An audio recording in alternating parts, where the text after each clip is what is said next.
Hello Hyattsville, here are your important headlines as Maryland begins a phased recovery during the COVID-19 pandemic.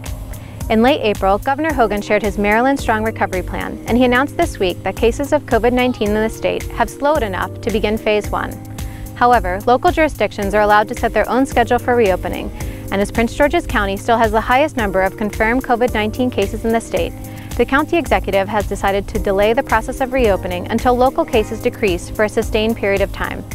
The county executive has issued an executive order extending Prince George's County's stay-at-home requirements through June 1st. Non-essential businesses remain closed, and everyone should continue social distancing, wearing face coverings in stores and on public transit, and traveling only for essential needs. To keep students safe, Maryland Public Schools have made the decision to close through the remainder of the school year with continued distance learning. Visit the PGCPS website for details.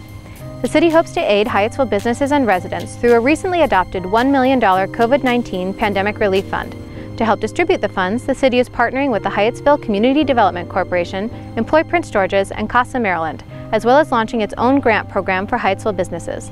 Applications will open in June, and more information will be shared on the Pandemic Relief Fund webpage. Hyattsville Aging in Place, or HAP, is able to offer support to our senior residents through a generous grant from the Greater Washington Community Foundation. HAP is using the grant to provide financial assistance, transportation, grocery delivery, and friendly phone check-ins. Visit their website or call to request help. City events, meetings, and services continue to be canceled or limited through June 21st. Visit our COVID-19 webpage for a current list or call the city's main line with questions. While city parks are open for outdoor activities using social distancing, both city and county playground facilities remain closed. The city is installing hand sanitization stations at playgrounds and other public locations and will reopen playgrounds when it is safe. This week is Police Officer Appreciation Week, and next week is Public Works Week, so we're ending with a special thank you to our police and Department of Public Works staff. Both teams are working hard to keep the city operating as normally as possible. We are always grateful for their service, but particularly during this challenging time. Until next time, Hyattsville, stay safe.